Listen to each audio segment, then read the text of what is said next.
Welcome to the Classic and Current Gaming Podcast, a weekly podcast where we look at the history and development of video games. I'm your host, RxDude22, and we continue on with Season 4 this week as we're looking at games that some people may not have so high on their radar, but are games I personally enjoy.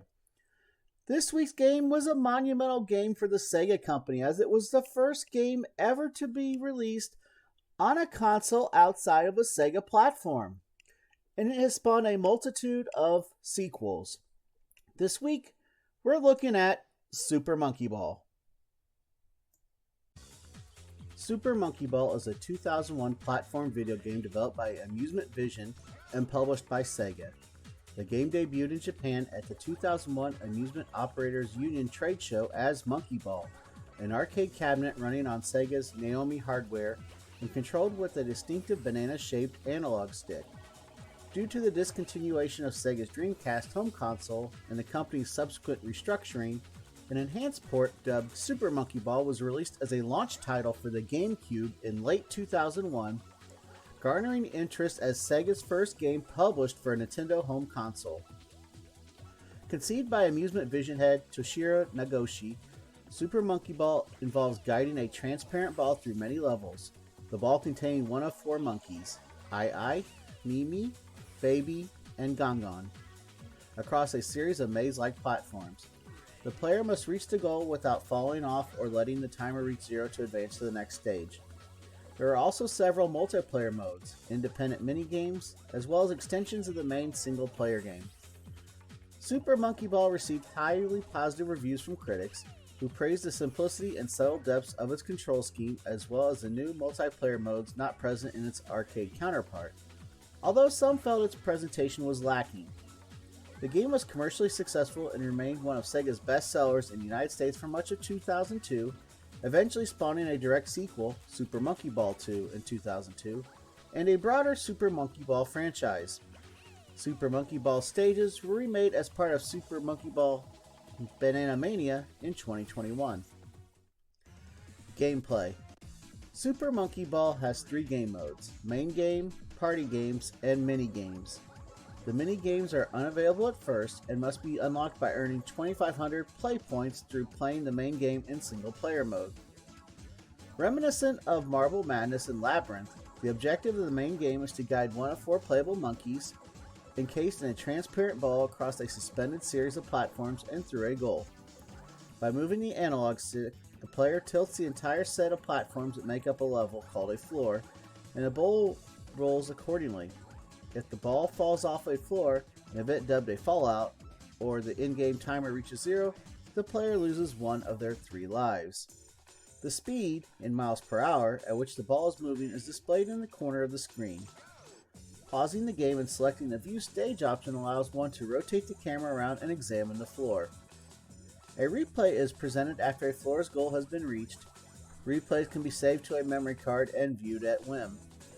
Every second remaining on a timer when a floor is completed adds 100 points to the player's score.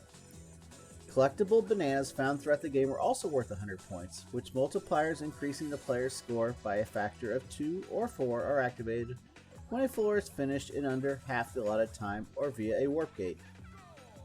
The player receives an extra life for every 100 bananas collected. The main game features three difficulty levels: Beginner, Advanced, and Expert, consisting of 10, 30, and 50 floors each, as well as three modes: Normal, Practice, and Competition. Normal mode allows 1 to 4 players to take turns progressing through the arcade Monkey Ball, whereas Competition mode involves 2 to 4 players simultaneously split-screen races across a selection of floors. In Practice mode, any floor already played in Normal mode can be repeated indefinitely with no penalties for failure. In Normal mode, the player experiences a game over when they have lost all of their lives, but is allowed 5 opportunities to continue. Eventually, unlimited continues can be unlocked. Beginner Extra, Advanced Extra, and Expert Extra floors are unlocked when each respective difficulty level is completed without losing a single life, or without using a Continue in Expert. And a hidden set of Master floors can be unlocked through playing the extra floors without using a Continue. Party games. The following party games are available: Monkey Race. 1 to 4 players simultaneously race across 6 courses divided into 3 difficulty levels. Steering is handled with the analog stick, while the A button is used to activate items, if enabled, that can be used to produce an increase in speed or to adversely affect opponents. A time attack mode involves the careful use of 3 available speed items to achieve faster times. Monkey Fight. 1 to 4 players simultaneously engage in combat by rolling in any direction with the analog stick and using the A button to punch opponents with a boxing glove attached to their monkey's ball. Points are awarded for knocking opponents off one of the 3 available arenas, with more points being awarded when the player currently in the lead is knocked off. The player with the most points is declared the winner of a round when the in-game timer reaches 0. Items can be used to extend the reach, size, and strength of one's boxing glove. Monkey Target. 1 to 4 players take turns rolling their monkey down a ramp, launching it into the sky. The monkey's ball opens on command to resemble a pair of wings, allowing it to fly. The monkey's trajectory is manipulated with the analog stick. Wind direction and strength, altitude, and speed, in addition to random hazards selected by an optional Wheel of Danger feature before each flight, impact the player's ability to land the monkey on one of several dartboard-like targets in the middle of the ocean. Bananas collected while airborne enable the use of items in later rounds that can eliminate wind resistance, control the ball's roll, multiply the player's score, or ensure a sticky landing. Minigames. The minigames are based on real sporting activities, but with the player's ball controlling their monkey. The following minigames are available once unlocked through the earning of play points. Monkey Billiards. 1 to 2 players take turns competing in a game of 9-ball. The analog stick determines the direction of each shot, and the A button is used to stop the moving gauge that determines shot speed.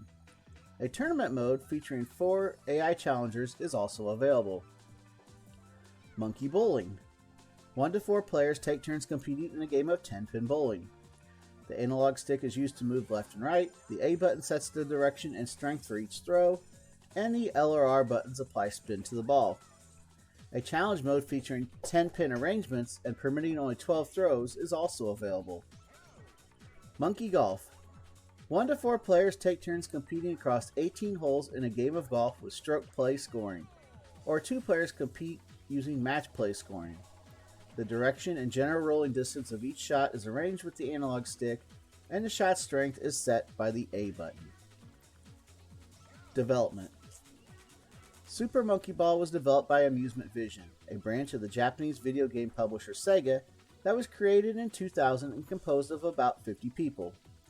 Amusement Vision president Toshiro Nagoshi, who had previously worked under Sega AM2's Yu Suzuki, had been credited as the creator of the arcade titles Daytona USA and Virtua Striker.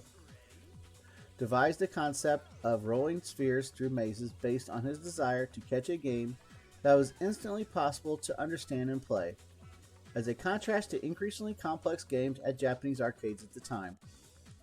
Prototypes involved a plain ball or a ball with an illustration were considered visually unappealing due to difficulties in perceiving its movement. So after a series of revisions, monkey characters previously created by an Amusement Vision designer named Mika Kojima were placed inside the ball, with their appearance being altered to include their distinctive ears. Intended to feature a cute aesthetic and accurate physics engine, the game debuted at the 2001 Amusement Operator Union Trade Show as Monkey Ball, a single-player arcade cabinet controlled with a distinctive banana-shaped analog stick. In early 2001, Sega announced that it was discontinuing its Dreamcast home console and restructuring itself into a, quote, platform-agnostic third-party publisher. As a result, an enhanced version of Monkey Ball, dubbed Super Monkey Ball, was released for the GameCube as a launch game in Japan on September 14, 2001, and North America on November 18. The GameCube version was demonstrated to the public at E3 in May and at Nintendo's Space World show in August. Sega confirmed it would arrive in time for the GameCube's launch at the June 20, 2001 World Hobby Fair. As the first game Sega published for a Nintendo home console, Super Monkey Ball was considered a milestone for the company. Although Monkey Ball had been developed for Sega's Naomi arcade board, which shared technology with the Dreamcast and was optimized to ensure games could be easily ported between the two platforms, Nagoshi commented that Nintendo's young demographic made the GameCube an even more fitting console for the title.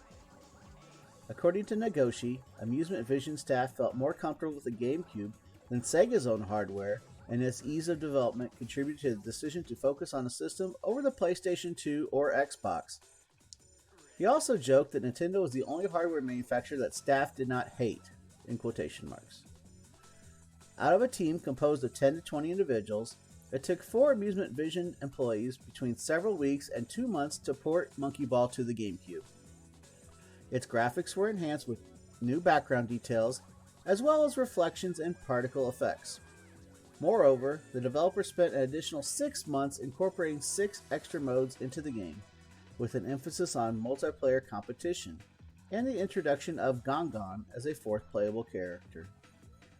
The bananas in the game displayed the Dole Food Company logo, but this was removed in Super Monkey Ball Deluxe due to a licensing dispute. A theme song called I Poo, which was arranged by Churi Watanabe and featured vocals by Yu Abiru, was created for the Japanese version of Super Monkey Ball, but removed from its US release. Tokyo-based voice actor Brian Matt provided the game's narration, albeit uncredited. Reception. Sales. Super Monkey Ball was commercially successful upon release and remained one of Sega's best-selling titles in the United States through much of 2002. The game's North American sales were strong in 2001, in addition to a further 105,000 units sold through August of 2002. While it sold well in all major territories, Nagoshi was disappointed by the game's performance in Japan, where he had expected it would be most successful. Weak GameCube launch sales were cited as negatively impacting its performance in the country. The game sold 72,631 units in Japan. Critical reception. Super Monkey Ball received generally favorable reviews with aggregated scores of 87 out of 100 on Metacritic and 88.7% on Game Rankings. Some journalists considered Super Monkey Ball the highlight of the GameCube's launch lineup. Edge praised the main game as absorbing due to its high level of difficulty, noting that the trial and error required to complete challenging levels focuses one to learn the nuances of its reductive control system, and eventually enables the player to perform seemingly impossible tasks with increasing ease. Once a level falls, the mysticism around it vanishes. It's beatable. It's an afterthought on the route to your next impossible hurdle.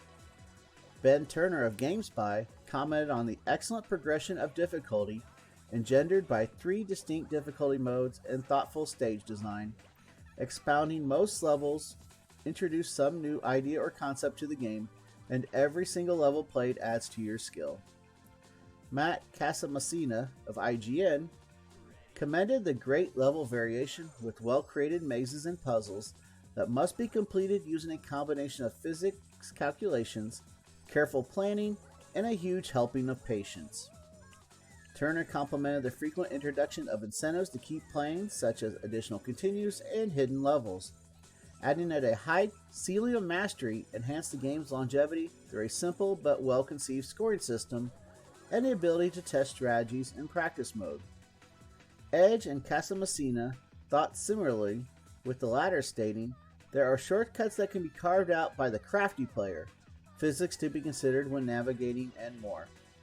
Tim Knowles of Insider pointed out that the latter levels in the game get extremely difficult and you will often get frustrated, while Casamassina felt it may be a little too difficult for the casual gamer. However, Mark Medina of Insider called the learning curve perfectly spot on. Any falling off the platform feels entirely your fault, and at the same time, you always get the sense that you're just that little bit closer to that elusive goal. Edge and Jason Ewens and Will Stevenson of Insider agreed at the sentiment, with the latter two emphasizing the addictive quality of the gameplay. On a technical note, Four-Eyed Dragon from GamePro faulted the camera system, which can get out of position, making it hard to maneuver in tight spots. Stephen L. Kent of the Japan Times described the game as a test of nerve, requiring advanced eye-hand coordination. Turner reflected on the game's ability to evoke feelings of a nervous excitement, intensity, and electrifying, stomach-wrenching fear. It's a thrilling feeling to be winding down a paper-thin path with 10 seconds on the clock, hoping against hope that you can keep your balance for just a few seconds and make it to the goal before the time expires. Edge opinion that the game is defined by unrefined and angular emotions. Every second brings another jagged spike of high-rise elation or free-fall despair, and that's what makes the game so superb. When you finally beat a maze on your 15th try, on the last life of your last continue, it's all worth it. If that experience could be distilled into a single word, it would be euphoria. Reducing Super Monkey Ball to one word is simpler. Genius. On the party and mini-games, Kent asserted, all the activities were designed with an unerring eye for quality. Age contended none are half-assed throwaway rewards, and Nintendo Power remarked, each one is a fully resized activity that can play for hours. Ricardo Torres of GameSpot called Monkey Race a solid little racer, and Casa Messina recounted it felt polished and finely tuned. Stevenson loved Monkey Fight, while Casa Messina and Kent highlighted the use of a crown to identify the player currently in the lead as encouraging players to gang up on each other. Casa Messina hailed Monkey Fight as a thing of beauty, but Turner dismissed it as a dud, as it's too much frantic button smashing and not enough skill or thought. Monkey Target, lauded by Kent as the most addictive interactive activity of 2001, and considered the most complex of the party games by Turner, was complimented by Casa Messina for its simple and brilliantly intuitive control scheme and careful science of when to use an item and when to forgo it. Nintendo Power and Medina, respectively, described Monkey Billiards as a full-blown pool game and a very fun alternative to the real game. Casa Messina applauded its ultra-realistic physics engine that perfectly mimics how pool balls would react. It all works just as good, if not better, than any pool simulation available to home consoles. Casa Messina was further impressed by the physics of Monkey Bowling, elaborating that when the pins break apart, one would swear it's the real deal. But Turner criticized its physics as slightly wonky. Medina singled out Monkey Bowling's nail-biting challenge mode as a personal favorite, while Nintendo Power considered Monkey Bowling as good as 10-pin gets. And Kent wrote, it is one of the most robust bowling simulations I have ever played. Finally, Four-Eyed Dragon conveyed that Monkey Golf provided a humorous challenge with crazy lopsided miniature golf courses, while Kent called it an absolutely infuriating test of your aim and your logic. Although not extremely complex or technically impressive in the way that many other launch titles strive to be, Turner believed that the graphics were extremely well realized and perfectly suited to the game. According to Torres, while the 4 selectable monkey models and the various levels are simple in design, they are generously modeled with well-textured and shadowed polygons and have a very rich look. Four-Eyed Dragon spoke highly of the hilarious monkey animations, sharp reflections, and cool water effects. Likewise, Casa Messina enjoyed the dances performed by the monkeys after winning a match and cited the water effect as particularly incredible. The game was described by Turner as colorful and crisp, and by Torres as cartoony and clean. Edge likened the game's aesthetic to Sega's Sonic the Hedgehog series. Every surface is bright and solid and shiny, every aspect impeccably presented. Casa Messina, Turner, and Torres all praised the consistent frame rate, with Casa Messina emphasizing it truly always runs at a full 60 frames per second. However, Four-Eyed Dragon noted that the visuals were not greatly detailed, and Casa Messina observed there isn't much geometry being drawn at any single point in the title, and the backgrounds are often barren, whether it be for power or for stylistic purposes. Moreover, Casa Messina was disappointed that the 3 difficulty modes reused level themes and by the absence of progressive scan support. Torres regarded the game's sound as good, but probably its weakest aspect, calling the music catchy, but finding the monkey noises repetitive and the remaining sound effects unspectacular. Conversely, Blue-Eyed Dragon was favorable to the boisterously entertaining monkey sounds that can be heard once a chimp hits a wall or falls off a ledge, as well as the eclectic mix of instrumental tunes. Turner thought the music set to the mood perfectly, but some may find it annoying. Kent named Super Monkey Ball the best party game of all time. Tora's opinion that the game makes a strong case for the power of simple yet incredibly addictive gameplay. Noel stated it represented Sega at its pure best. Famitsu liked the mini-games in addition to the regular modes. Nintendo Power hailed the game as one of the ultimate party games and the best in serious gaming too. Turner declared it that rarity of rarities, a perfectly realistic launch title with a bounty of extras that set a new standard for arcade to home conversions. According to Medina, probably the greatest thing about this game is that it's so unassuming and that you are genuinely very surprised at its extremely high quality. Super Monkey Ball was a runner-up for GameSpot's annual Best GameCube Game Award, which went to Super Smash Bros. Melee. Legacy. The success of the game spawned a franchise with 16 sequels or spin-offs released to date. Due to its complex physics engine and abundance of possible shortcuts, Super Monkey Ball has been popular with professional speedrunners. A 2006 study conducted by the Beth Israel Medical Center found that surgeons who played the game for 20 minutes prior to performing a surgical drill finished slightly faster and made fewer mistakes. Super Monkey Ball inspired Neverball, a free and open source game for Microsoft Windows, OS X, Linux, Dreamcast, and iOS. The 2020 Battle Royale game Fall Guys Ultimate Knockout has been described as Super Monkey Ball for the Fortnite generation by Tom Wiggins of Stuff Magazine. In 2006, Nintendo Power ranked it the 38th best game available on Nintendo platforms, commenting, "Who knew that such a cute character with cinnamon roll ears could be the source of so much tension when the clock is ticking, and so much relief when they finally break the ribbon?" In February 2009, official Nintendo magazine placed the game 90th on a list of the best Nintendo games, noting that along with the button-clenching, tricky puzzle stages, you get some great mini-games in this brilliant arcade game. In March 2009, Edge ranked the game number 39 on its list of the 100 best games to play today, stating, "Seeing its sturdy physics model being used to perform incredible acrobatic feats shows you just how finely honed it is. Writing in 1001 video games you must play before you die." Christian Donlin described Super Monkey Ball as one of Sega's grade A triumphs. All information in the podcast today was provided by Wikipedia. And with that, we bring this episode of the Classic and Current Gaming Podcast to its conclusion. We're a weekly podcast where we look at the history and development of video games. You're able to catch the podcast in several different locations. If you follow along on YouTube, on the channel, you get a video presentation of it each and every week with gameplay attached to it. Or if you're on the go and you can't watch it, you can always listen to it. We're over on Spotify or your other favorite listening channel as well.